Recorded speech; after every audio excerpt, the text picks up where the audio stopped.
You know Gray Bar for electrical parts, but there's one more thing you may not be thinking of us for that can help maximize your next project's total value. Our pre-project planning services are designed to help you win the bid, save on labor costs, and keep your installers productive across your entire build. The sooner you call us, the better. Because when we're there from the beginning, we can anticipate your needs and help you solve problems before they become problems. Yep, Gray Bar does that.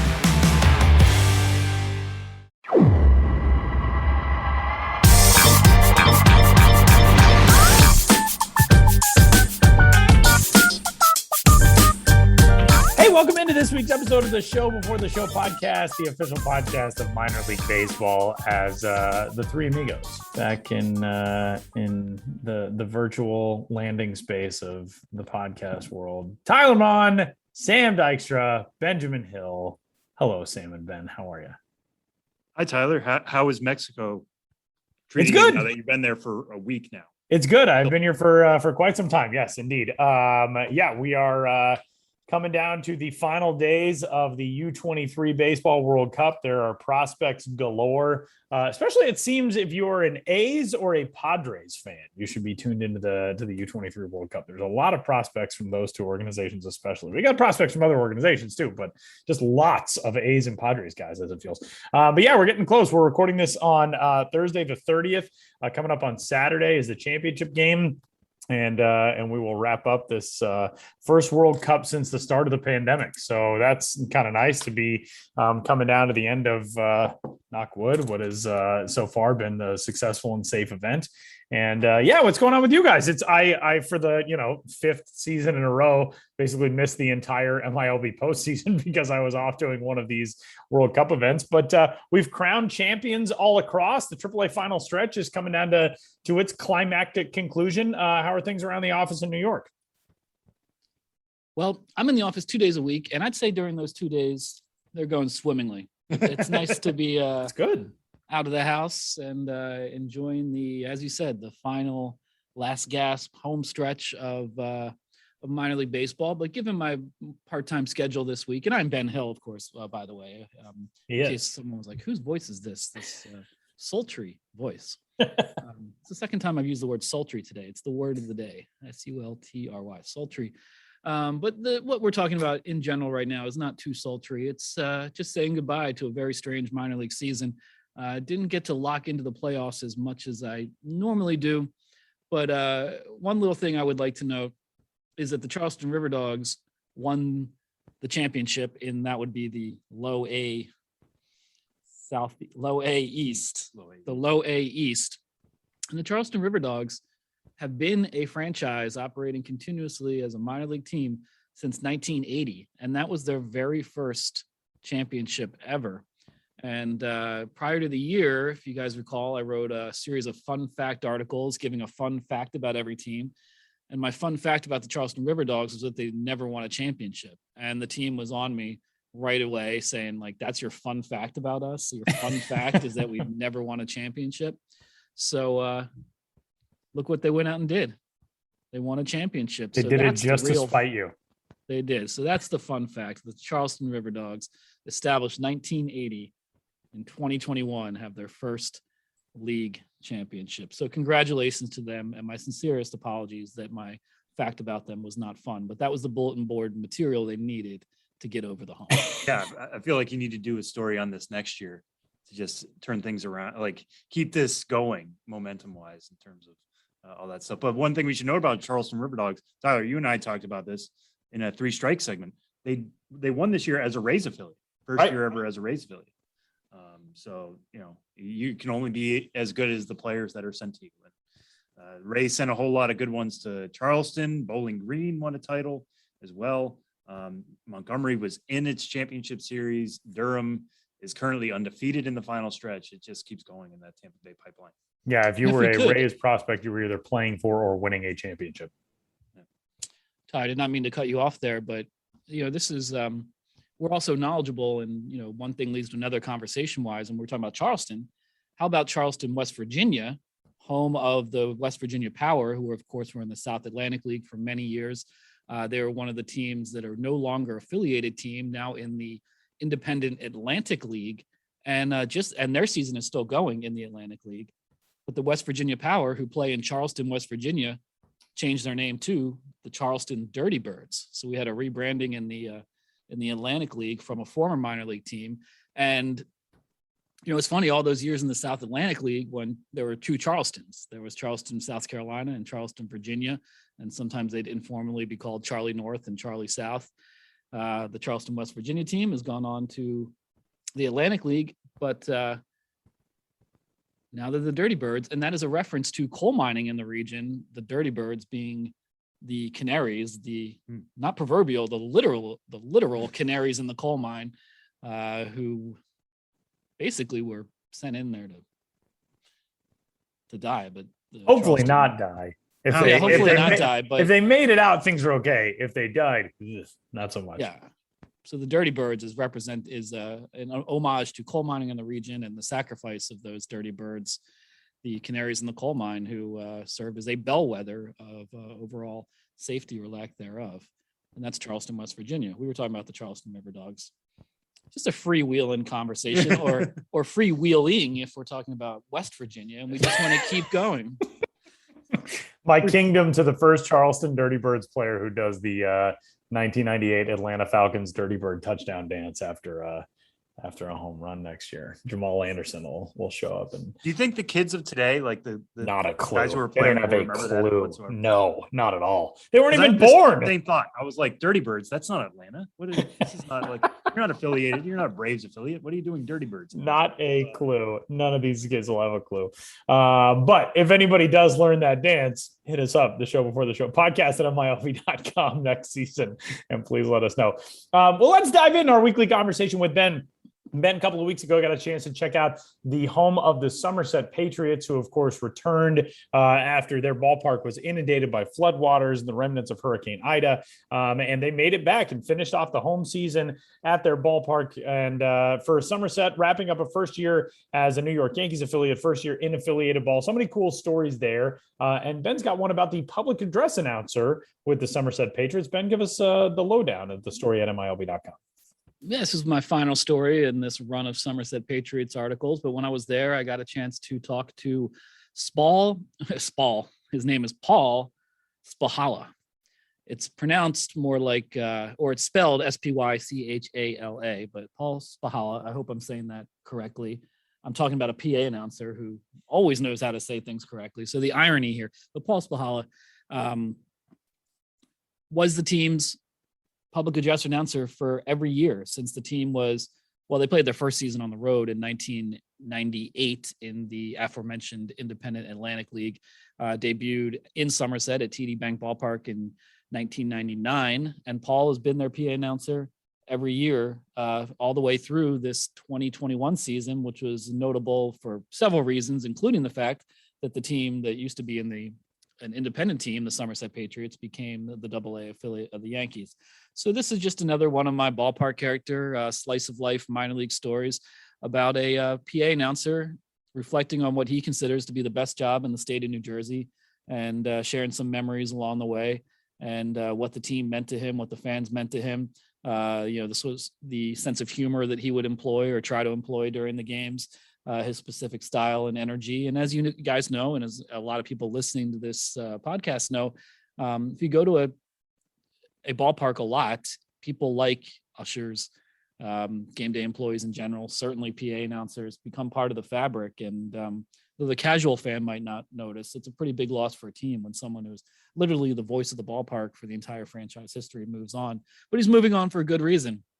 He and his wife want to be closer to their grandson and take care of their grandson, Jack. And so they moved away from central New Jersey and closer to the grandson. And there you have it, folks. But happy trails to Paul Spychala. It is not. 23 joyous seasons with the Somerset Patriots. And Ben, we were talking about this a little bit coming into this week, but the final stretch is actually here. And there's a bunch of baseball things we could talk about, but also this is still the last chance for AAA teams to bring out fans to the ballpark. We've talked before about how difficult that can be in a postseason environment once school starts and temperatures get a little bit cooler, but teams are still trying to get folks out and make the most of these last 4 or 5 games by the time you guys hear this. So specifically looking at Memphis and Gwinnett, but like, what are those two teams kind of setting an example of how you can treat this final stretch and bring people out to the ballpark in this cooler and, wrapping up time? Yeah. Minor league baseball in October, minor league regular season baseball in October. You'd have to go back a long time to find that. That was an idea that if I was on a full-time schedule right now, I knew that compulsive part of me would have tried to search to find exactly the last time that minor league baseball was played in October. It's been a while. It's just AAA, and the final weekend is coming. The final weekend of the final stretch, and it is interesting to see, what teams are doing the last gasp promotions to get them in the ballpark, or last chance to maybe give away items that might have been, postponed in the past, or that they held over for whatever reason. I think Memphis is one of the best examples of a team, all the way to the end, going hard on the promo front. Their fan appreciation weekend is coming up. And on Friday, they're wearing their Memphis Dry Rubs jerseys. And that dry rub is, a reference to, Memphis barbecue. And, some people like sauce, some people like dry rub in terms of their seasoning. But all fans will receive packets of official Memphis Redbirds barbecue sauce and dry rub upon arriving. So you don't even have to make your choice. You get to see the team wear jerseys that call them the Memphis Dry Rubs, which is not a team name that really rolls off the tongue. No. And you get sauce and dry rub just for coming to the game. And an all-you-can-eat ribs ticket package is available as well, starting at just $27. And it seems, 27, your first thought, that's a lot to just pay to get into a minor league game. But then if you think about it, it's like, wait, I got a ticket and all-you-can-eat ribs? That's not too bad. It almost feels like dinner with a side of baseball. Yeah. Which I don't mean to like distract from the game itself, because again, the final stretch matters for something. The final stretch is actually like a postseason series. There are standings that go along with it, whatever. But the fact that you can just like pay $27 to get all you eat ribs, and oh, by the way, there's a baseball game happening in front of you, seems like a pretty good value. I'd pay $27 just for all you can eat ribs in Memphis. Easily. If somebody said you can do this for $27 without a second thought, I would do that. Yeah, I mean, a rib platter at a respectable barbecue establishment, you're talking about what, $20 right there, probably. Yeah, easily. And that's not all you can eat. Although all you can eat always brings to mind the next question is, how much would you want to eat? Are ribs a food that if you go and get a rack of ribs, are you like, all right, that was just the beginning for me. This is all you can eat, and I'm getting more and more and more ribs. But it's to each his own, or to eat his own ribs. And certain people have different people have different capacities, and to have an all-you-can-eat option, I'm sure for a lot of people is put down a lot of ribs. Tyler, this is a question directly for you then, as somebody who seems very enthusiastic about this idea. How would you game plan? Would you go like a rib an inning? Would you kind of try to elongate it out? Would you be like most people are with popcorn and just finish it all? Like eat as much as you can in the first 2 innings? Yeah, I would like to say that I'm somebody who I would ration it out. I would be, smart about it. No, I would just stuff my face. And by the bottom of the second, I would feel like the guy in the Monty Python movie where I'm going to explode all over the ballpark. My gut will burst from my rib consumption. That would probably end up being me, if we're being honest. But I also wonder, do you have the option for your all-you-can-eat ribs of sauce or dry rub? Did you mention this, Ben? Oh, no. Did I miss that? That is not in the press release. Okay. And, See, now that would be my thought. I'm a not. sauce guy. I know there's a lot of like food Twitter hot takes, but like, you're immature if you like sauce. Dry rub's better. Dry rub is fantastic. I'm fine with dry rub. I'm into it, but I'm a sauce guy. So that would probably take up more space in my gut as well. So I would be bottom of the second inning. I would just be in a food coma in Memphis. Also, it's I feel like the minor league equivalent of, if the Boston Red Sox can wear those City Connect uniforms in the playoffs, Memphis Redbirds can wear the Memphis Dry Rubs uniforms in the final stretch. That's the minor league equivalent of that. I dig it. Yeah, that's what Ben and I were talking about earlier. Like if I was in charge of a AAA team in these last 5 days you know that it's a 5-game set. There's after no minor league baseball in 2020. This is your last chance to bring people out. I would fire on all cylinders. Like, we're wearing any alternate uniform we wore during the season. We're getting them back out there. I don't know the logistics of that. That's very much easy for me to say from the seat, but any alternate identity we had, we're wearing again in the final week, like celebrating 2021 and all. Yeah, just a blowout event. I remember one of my very favorite moments ever working in a minor league front office was the last home game that I worked in Double-A Altoona. We had a mascot mayhem race in which every single costume that we had in the promotions storage unit, we gathered as many front office people as we could, threw on every single costume, and then we raced around the infield from like the first baseline to the third baseline. But it wasn't really a race. It was just chaos. Like, we just got out in the middle of the field. People were tackling each other and going insane. This would be the equivalent of that in an on-field sense. And I'm into that. I think every team should be doing it. Just dress were up as you the calling the wackiest game thing. at that point? I was, but I made our good friend Mike Passanisi, I made him take over for that inning. He was the lead guy and I was the assistant. And I think it was like the 5th. And I was like, this is normally my inning, but I really want to go do the mascot thing. And he was like, all right, I'll take it. So I went and So did who it. were you then? I think I was a banana, I want to say. Minor league front offices always have a banana costume for some reason. That's a universal truth across minor league front offices. There's always a banana and there's always a hot dog. I'm pretty sure I was the banana, but I do remember just laying out one of our interns. Like, he was cutting across. It was just like a blindside tackle. I just crushed this poor kid. I think there's still video of it probably on the Altoona Curve Facebook page for any weirdo who wants to go back to 2012 at the end of the season and find it. But it was a lot of fun. Well, we were talking about AAA. We're talking about the final stretch, and that's where we're headed for the interview segment this week. Ben, we're going to visit Gwinnett, a team that we haven't talked to in a little while, but take us through the conversation we're set to have here momentarily with the Gwinnett Stripers. Well, yeah, based on the theme of what we've been talking about, AAA still has some games left, and one of those teams is the Gwinnett Stripers. So we're going to talk to Assistant General Manager Erin O'Donnell about what they have planned for their final home stand of the season, and it's quite a lot. It's closer to the blowout end of the spectrum. I'm not sure if there's going to be chaotic, violent mascot races, although that does remind me that the first time I went to Gwinnett, and this is the better part of a decade ago, one of the racers, they were racing aerosol cans, and one of the racers got hit in the head with a shovel by the mascot, and he had this big mark on his head. And stuff really does get violent. It's fun, people have fun, but when you have younger people as interns with a lot of energy and just a go for broke attitude, and hey, we're running in a race and it's going to be competitive, some bad things happen. We are not going to be talking to Gwinnett Stripers Erin O'Donnell about mascot violence of decades ago. We are going to be talking about what's coming up this weekend. A lot is planned, and what goes into planning this unprecedented, at least in recent times, stretch of AAA baseball into the month of October.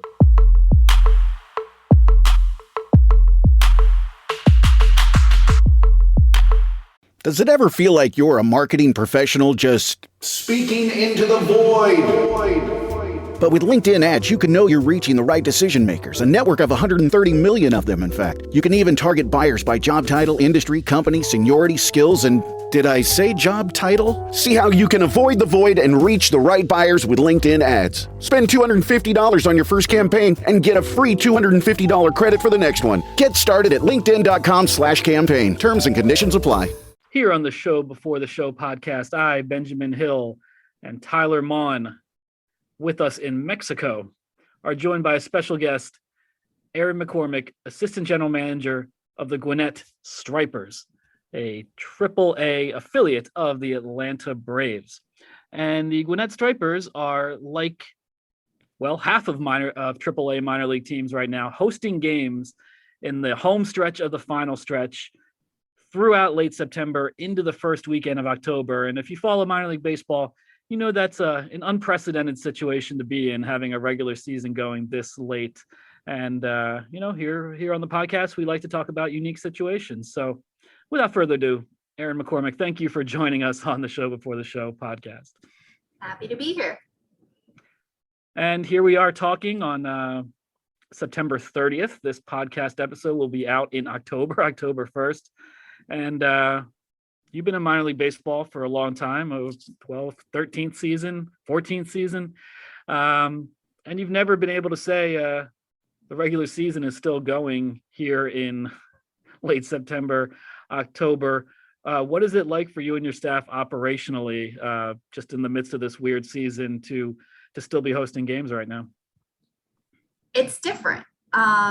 This has been a long year. I mean, we started in March as the alternate training site of the Braves. So we had people here March and April, even though the regular season didn't start till May, through October now, for the first time ever playing in October. And October baseball is such a Major League Baseball thing that, I mean, it's been fun to have this and to have the extra games, especially when we missed out on the first month of the season. But it definitely provides its own challenges. I mean, people aren't used to coming to Stripers games this late in the year. Obviously, kids are back in school. We've got Friday Night Lights football. Georgia, the University of Georgia is like 45 minutes down the road. So a little bit more competition than we're used to right now. The Braves are making a playoff run. Their magic number is 1. So maybe by tomorrow we'll know if they've clinched or not. But it's different. It's exciting. The weather is different. We're wearing jackets again. So there's definitely some energy, and looking at our attendance numbers coming up for this last series, there's definitely people are so hungry. They don't want to let baseball go. And that's really exciting. And then, with Delta spiking again, has some new challenges, but overall it's fun. It's different. It's something I've never experienced in 15 years. So let's do it. Yeah. And it seems like you're really going for it. Operationally, promotionally speaking, tonight, Thursday, September 30th, you're suiting up as your Copa identity, giving away I'm sure slightly delayed, but finally giving away this Austin Riley bow hunting bobblehead. That's a big item. Drink specials, ticket discounts. If you could speak about those specifically, but also just the general approach. As you said, it's strange to be hosting minor league baseball this time of year. How do you devise a promotional strategy and marketing strategy, and put it together to make people try to come out during a time of year when they're not really thinking maybe first and foremost about the minor leagues? Yeah, when we were given the opportunity to extend the season by 5 more games, I mean, we knew we were going to stick with our tried and true promotions, what we've worked really hard to establish here. Thursday, Friday night fireworks, Saturday giveaways, Sunday fun day, kids run the bases, matinee game.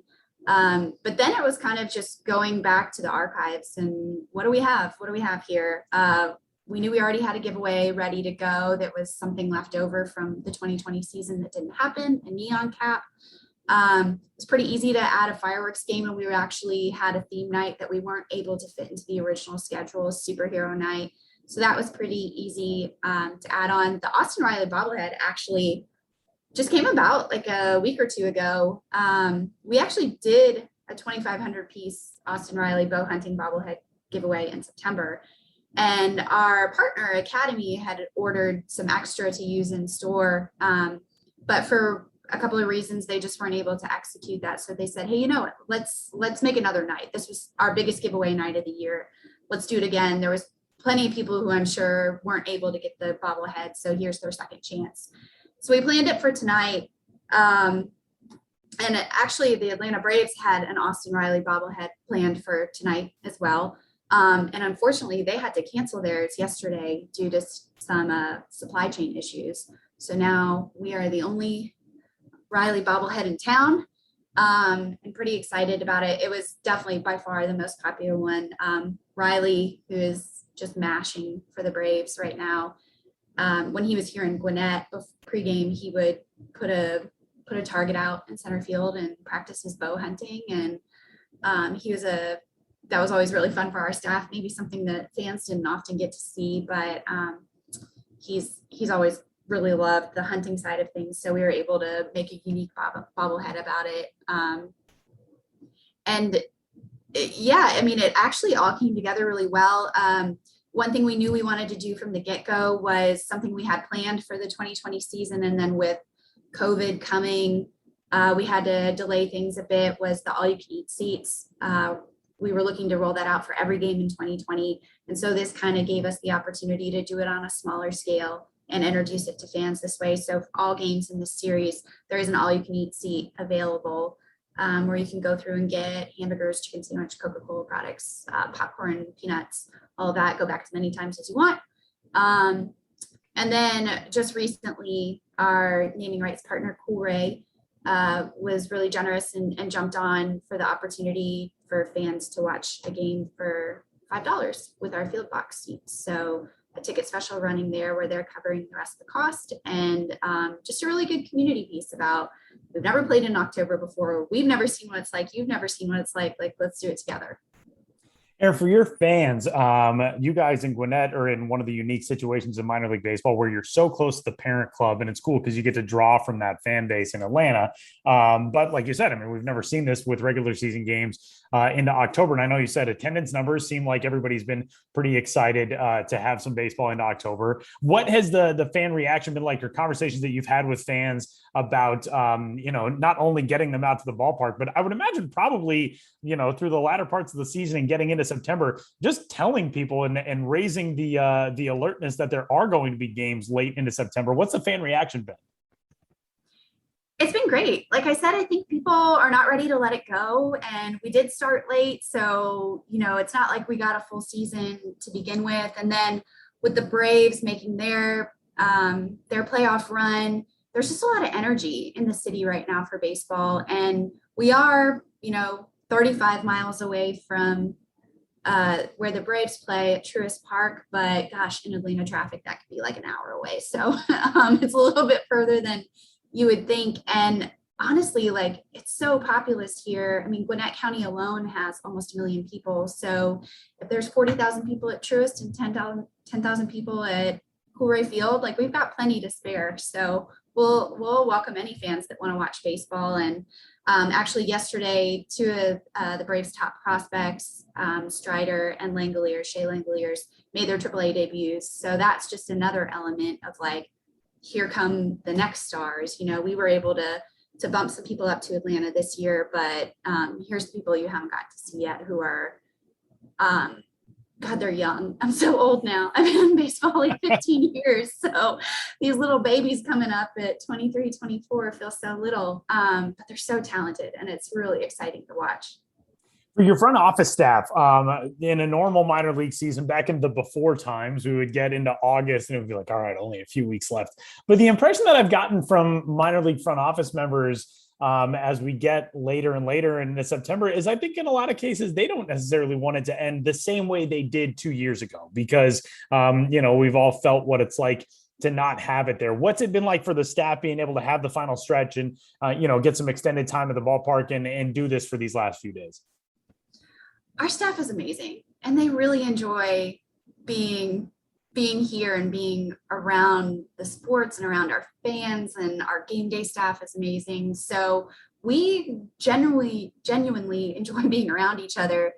And again, there's that buzz, there's that excitement, there's, new things to watch, new things to plan.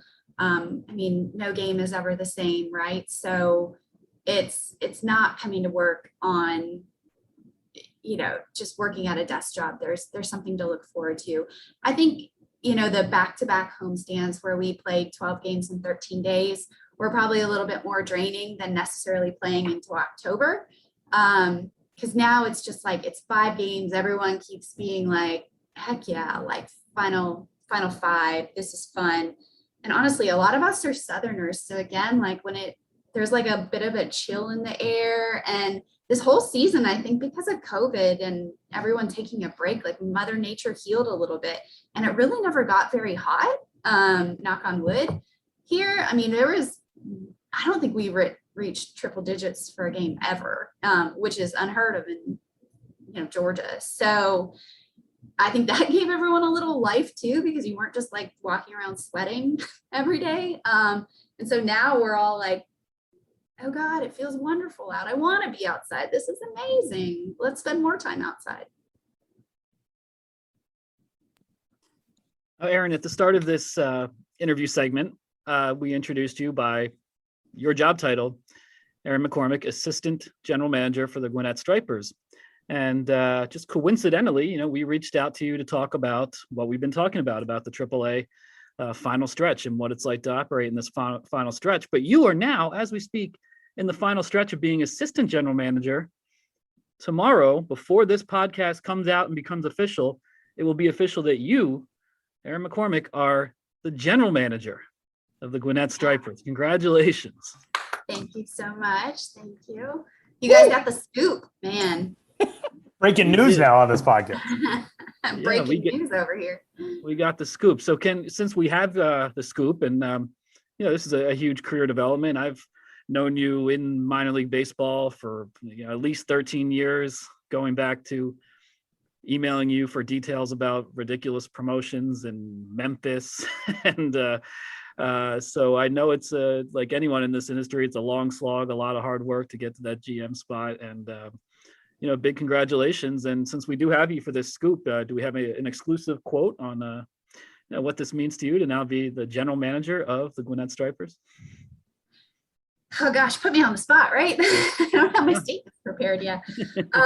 No, I'm so excited. Like you said, Ben, 13 years ago we met. I've been in this business for 15 years, 14 seasons. The pandemic ruined my counting a little bit, but this is what I always worked for, and it's been a long time coming. It's been a different, not linear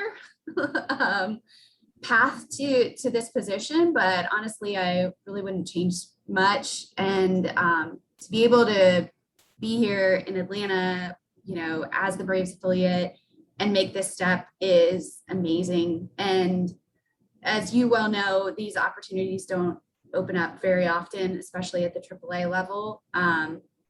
And I'm just so excited to finally make this jump. And I'm excited for Adam, my former general manager here with the Stripers, and one of my best friends. He's going on to a great situation in Nashville and closer to his family. So this is positive for everyone. And those are some unique situations.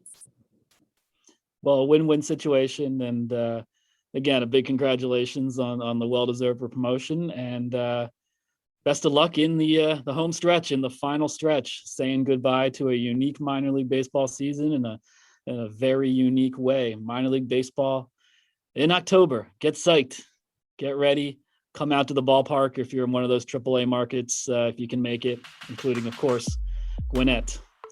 Erin, thanks a lot for being here. It's great talking to you. Thank you both.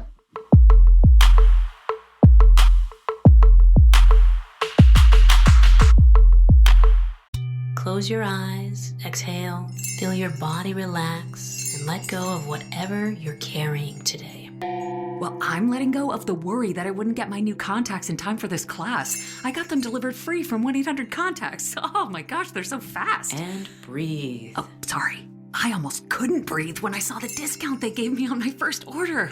Oh, sorry. Namaste. Visit 1-800-CONTACTS.com today to save on your first order. 1-800-CONTACTS. So now we move along to Three Strikes on this week's episode of the Show Before the Show, where we talk about the three biggest topics in minor league baseball. And for Strike One this week, we have actual champions to discuss in the minor leagues, as the AAA final stretch still in progress as we're recording this here on September 30th. But champions across AA, High A, and Low A.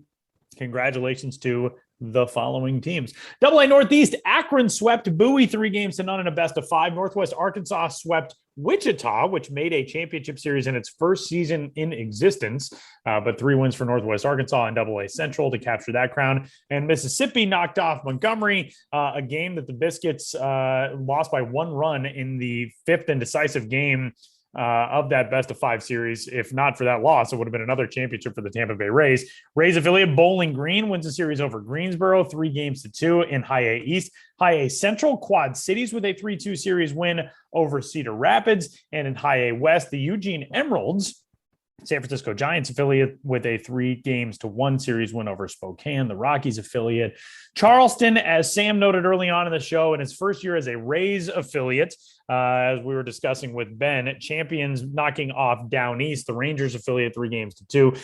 That's in low A East. Low A Southeast, Tampa swept Bradenton 3-0. The Yankees affiliate with the championship there. And in low A West, San Jose with a 3-0 sweep of Fresno as the Giants capture that crown. Sam, it's cool to actually have championships in the books. It's cool to have some historic championships. I think the legacy of this 2021 season is going to be the Tampa Bay Rays and their dominance. We know Durham is still unbeaten in the final stretch. They were the best team in AAA East throughout the season. You get championships at seemingly every level, or if not championships, playing for championships, but also some other successful organizations as well. San Francisco with some teams winning titles too, but a fun minor league postseason that is now in the books. Yeah. And one thing I want to point out, which is more of an oddity than anything, but only one of these series only went 4 games. It ran really hot and cold. There were a few that finished all 5 games, a team winning 3-2. There were a couple that were swept, like you mentioned. I'm sure just a statistical anomaly, there being 9 series, some funky stuff can happen like that. But I thought that was interesting that either series went the full distance or they were swept very quickly. One series that stood out to me was that High A East series you mentioned with Bowling Green, beating Greensboro 3-2. That Greensboro team was really loaded, I think, with Pirates prospects. But Bowling Green coming away with the win there, and Bowling Green pretty much all year had the best High A East record. So it felt a little just that they walked away with the title. But yeah, you talked about the Rays are the obvious standout here, pretty much winning at every level. The only team that did not win a championship was Montgomery, who went a full 5 games against Mississippi, but couldn't pull it out against the Braves affiliate.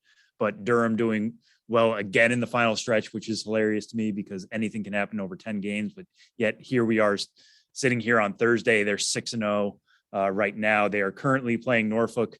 As we're discussing this, they are up 2-0. So they're well on their way to 7-0 in the final stretch.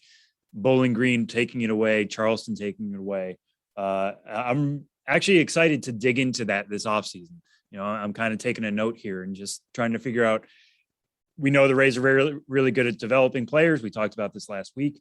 They have a big emphasis on doing that basically because that is their model, is to develop players and either trade them for major league assets at some point, like they did with Nelson Cruz this summer, or, bring them up to the majors and make them big time contributors like they've done with Wander Franco and Shane Baz, among many others.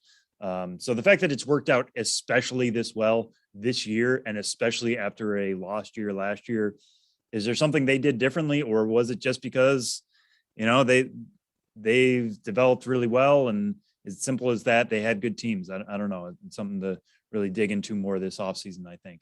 But yeah, to have all these teams, as we talked about in the past, actually rewarded for their season-long efforts, get something to walk away with, get a title. For a lot of these teams, for a lot of these guys, after the loss 2020, they weren't able to play at alternate training sites. Some of them got to play at Instructs, but not necessarily all. So to be rewarded in this way must feel really good. You mentioned the Giants winning 2 titles. I think that kind of underlines just how good the Giants are at the lower levels. I think their biggest, the biggest star you can put next to their system right now is how good they are with young prospects. Looking at guys like Luis Matos and Marco Luciano. So the fact that those guys now have titles to their names as well is huge for that system, and why it's a system we're going to be keeping close tabs on as those guys go to AA and AAA, and can they keep those winning ways going, or will the challenges of the upper levels kind of catch up to the Giants at some point? But congrats to all teams that walked away with trophies, and I can't wait to see what this means for their 2022 and their futures beyond that. Sam, let's move on to strike 2, which is the minor league postseason now in the books. The major league postseason is nearly at hand, and prospects who could impact the major league postseason, some of them already making their presences known. We just saw the Seattle Mariners making a move to their minor league ranks in a situation where it looked like they were turning on short rest to a starting pitcher in Tyler Anderson, and thought with a crucial game against the A's at hand, well, is this an opportunity where they're going to be turning to Matt Brash, the right-handed pitcher, in a piggyback sort of situation? They didn't in that game, but Matt Brash is now up with the Mariners. He's a very late season call up. This is the final few days now, this major league season. Who else do you have an eye on as a prospect or prospects who can potentially impact this big league postseason race as we get down to the wire? Yeah, I'm really glad you brought up Matt Brash, just because if you ever get a chance to watch Matt Brash this year, go into the MiLB.TV archives, even go to Pitching Ninja. He shared some videos of what Matt Brash looks like. But again, like MiLB TV, you can watch the entire start of Matt Brash. His slider is insanely good. It has a lot of break to it. It's got guys swinging and missing a ton. I would have loved to have seen him actually get in that game. Didn't work out. But, if we're talking about a situation where the Mariners maybe are in like even a tiebreaker to get into the postseason, or if it's the wild card game, I would love to see them give him a shot. The stuff is going to play, I think, at the major league level right now. He hasn't played above AA, but I think that could certainly work. But if it's one inning, the stuff will especially play, and especially play for major leaguers who haven't seen it yet. I would love to see the Mariners use him in kind of a Shane McClanahan role like the Rays did last year. We know your stuff is good. We wish we could have brought you up earlier. We probably should have, but hey, all of these games are important now. Let's make the most of you. So we'd love to see Matt Brash get that opportunity. The one that stands out to me most, if we're going to talk about the postseason itself, is Shane Baz. We talked about his debut a while back.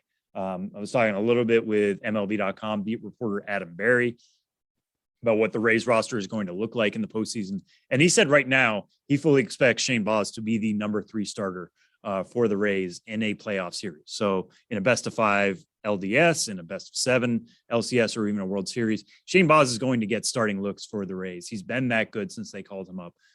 Talk about the stuff playing. The fastball is hitting the upper 90s. The slider is working. He's mixing in his changeups and curveballs as well. It's been a very effective mix at the major league level. You would have to think maybe it's going to catch up to him at some point, but reading evaluators talk about the stuff, it's not stuff that you can necessarily catch up to. It's really, really good right now. So we'd love to see Shane Baz get actual starts in the postseason, but we know with the way the Rays use their starting pitchers, maybe that's only 4 innings or something before they turn to somebody else. But Shane Baz has been good enough to work deep into outings, and the way he's worked because of the Olympics this year, his innings were already kind of on the low side. He wasn't used that much in the Olympics, so he had a lot of time off. I think there's plenty of arm left in him to get through the 2021. And if the Rays are making a deep postseason run once again in this season, I think they can ride him pretty hard. And strike 3 this week, the Arizona Fall League is nearly at hand as well. We're expecting rosters coming up here any day now, and a ton of top prospects to head to the AFL, which will be held for the first time since 2019. The Arizona Fall League is one of our favorite things, one of our favorite times of year, one of our favorite things on the baseball calendar. Sam, who is a prospect or some prospects who you are excited to hopefully see, or somebody who you feel like would fit in the AFL really well this year? Yeah, I'm going to borrow an answer. If anybody listened to the Pipeline podcast that I said previously, I'm going to borrow my answer from that, but I'm borrowing from myself. And also, Sam's double timing on podcasts is what he says. Yes, I'm sorry. Sam's cheating on us. I'm not. I'm really not. This is my first. Tyler, I'm going to look into the camera as my first love. You are my first love. But the answer to me is Gabriel Moreno. I think Gabriel Moreno of the Toronto Blue Jays system was on track to be the breakout prospect of the year this year. We were getting good reports of him during spring training. We were getting data on him there as well because of a lot of StatCast stuff. It seems like he was really impacting the ball well, a good defender behind the plate. We moved him up significantly in top 100 lists. I know other sites have moved him up even more than we did, but he had a small sample at AA New Hampshire before suffering a fractured thumb, excuse me. And that kind of truncated his season. He got back on track. He got a couple of rehab appearances in the Florida Complex League, excuse me. And even is now up with AAA Buffalo, getting in some at-bats with them during the final stretch. So it seems like he's on track for the Arizona Fall League. The Fall League is almost designed exactly for somebody like Gabriel Moreno, who as of right now has only played 37 games during the minor league season. it's an opportunity to make up for lost time. It's an opportunity for you to get healthy and also to show how your skills are going to play against really tough competition. A lot of these systems are going to be sending some of their best prospects. It's the true of every year that we get the fall league. We didn't get it last year, but if you can recall back to 2019, a lot of top guys play in Arizona during the months of October and November. So, Gabriel Moreno right now, his slugging percentage in the minor leagues in 2021 has been .626. He has 8 homers in those 37 games. What happens when he's going up against top pitching prospects, guys who are probably at the AA or AAA level? But there's not going to be many scrubs in the AFL. You're going to be facing a top arm all the time. So if his hitting ability and his power carry over to the AFL, we'll have even more reasons to be optimistic on him going into 2022. If he scuffles a little bit, okay, well, maybe we can look back at his time at AA as really short-term success, but these will be the challenges that he needs to kind of grow on that and adjust and all that stuff. So Gabriel Moreno is my pick for who I'm potentially most excited to see, but it just makes so much sense in the world that he could potentially head to the Arizona Fall League, and we'll find out next week. Maybe next week, maybe in the next couple of days, we'll see. Hopefully sometime before October 13th at the very latest. But Tyler, who's your pick? Yeah, I'm going to the Pittsburgh Pirates organization, and very hopeful that we will get a chance to see shortstop Nick Gonzalez in the AFL this year. Nick Gonzalez is a guy who personally I have a prospect crush on, especially because he embodies so many of the things that it's frustrating to deal with as a baseball fan and a baseball observer in the Rocky Mountain West. Nick Gonzalez is from Vail, Arizona. He went to New Mexico State. He played in the WAC. Everybody said, oh, his offensive numbers, it's altitude, the ballparks, the ball flies well, blah, blah, blah. He's not going to be able to hit professionally. Nick Gonzalez has done nothing but crush since he got into pro ball. In 2021, he spent the entire season with Greensboro in high A in the Pirates organization. And over the course of the year, he batted .302 with a .950 OPS, but he got better and better as the season went along. Nick Gonzalez's August numbers in 24 games in August, he batted .364, .419, .757. And there are still doubters out there about Nick Gonzalez. My hope is very much that he gets to go back to Arizona. It's cool for an Arizona kid to be able to go to the AFL, but just to continue to prove that he is a legitimate prospect, a former New Mexico State guy who, was taken in the first round as the 7th overall pick. And the question marks were so loud about Nick Gonzalez because of where he played. And I love when a guy like that gets to dunk on all of the people who question him. So my hope is that we'll see Nick Gonzalez, toward the end of the season. We were kind of wondering, why is he not in Altoona yet? Obviously Greensboro going on and playing for a championship in High A East. And for Nick Gonzalez, if he gets to go to the AFL, an opportunity to really see some of the top pitching talent in minor league baseball and to test himself in that environment. So it's my hope. Fingers crossed. Yeah, and a return to the Southwest. Right, too. Exactly. Very cool for him to be able to get back to Arizona. So that'll do it for 3 strikes on this week's episode of the show. Before the show, Josh Jackson may swing by and say hello, and then we're back to wrap it up next.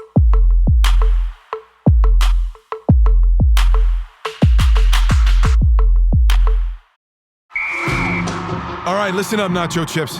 Quiet down, crispy potatoes.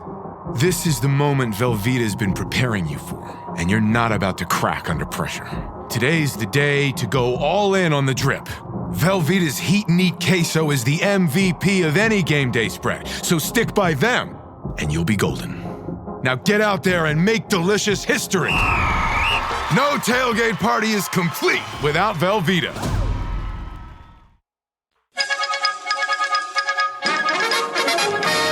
We interrupt this podcast to bring you another thrilling edition of Ghosts of the Miners. Now, here's your correspondent and host, Joshua Jackson.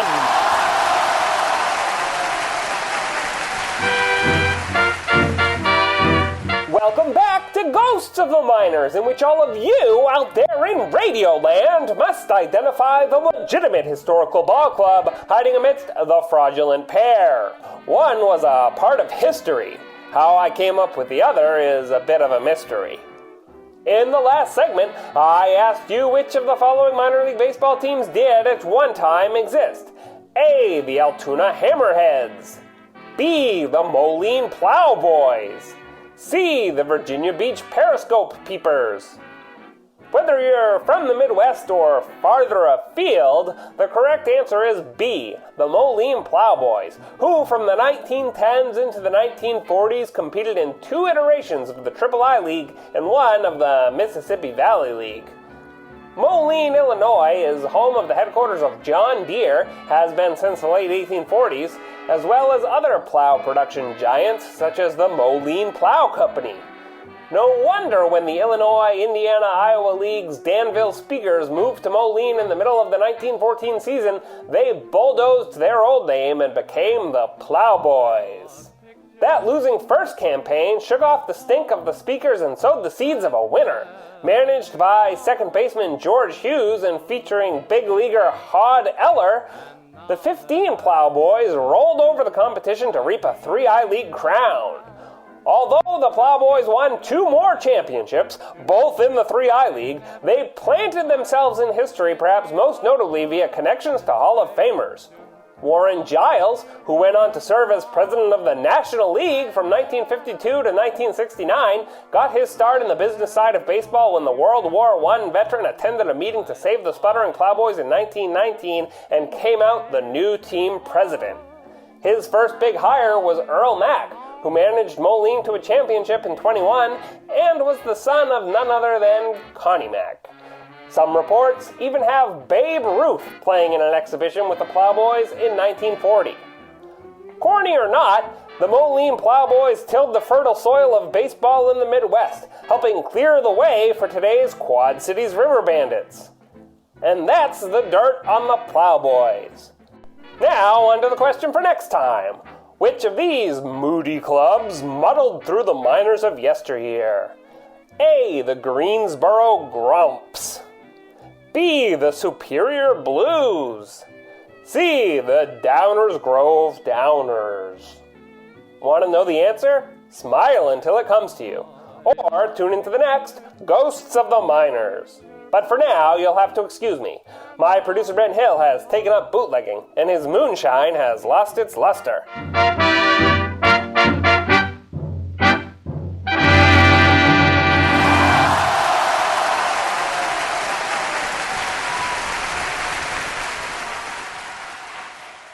And this will do it for this week's episode of the show before the show. Ordinarily, this is where we give you our MiLB.TV picks, and this is the final weekend for MiLB TV, and only AAA games remain. Sam, we kind of gave selections of what you should watch in the final week of the AAA final stretch. I guess those still are ringing the same level of true, but this is it, final weekend. Yeah, I think maybe what I would suggest is just check in with the final stretch standings, which you can do on MiLB.com. Yes, and, I'm not going to project like who's going to be leading on Saturday and Sunday, but just follow along with that. Like whoever is with it, it's probably going to be Durham. Like we said, Durham is well on its way to being 7-0, which is insane after the regular season they had. But any game you can watch on MiLB TV is going to be great this weekend. Like Tyler said, it's your last opportunity to watch it until 2022. Soak in as much as you can because, we won't be seeing, unless these guys are going to the Arizona Fall League, like a Gabriel Moreno, who's currently in AAA. We won't be seeing these guys again publicly anyway until 2022. So soak up as much as you can while we still have it. It's crazy to say, but yeah, we have made it nearly to the finish line in this 2021 minor league season. And as always, we can't thank all of you enough for hanging out with us, spending time, listening to the show, getting in touch with the show, supporting the podcast. It has been a very long last 18 months for all of us. And we are just thrilled to be back in a situation where we're talking about the close of another minor league baseball season and things hopefully getting back to full normal or whatever the next version of that will be here coming up soon. So we'll say goodbye for this week's episode of the show before the show. But again, AAA final stretch concluding this week, all of that free at MiLB.TV. And you can get in touch with the show podcast at MiLB.com. And for Sam Dykstra, I am Tyler Munn. We'll talk to you next week.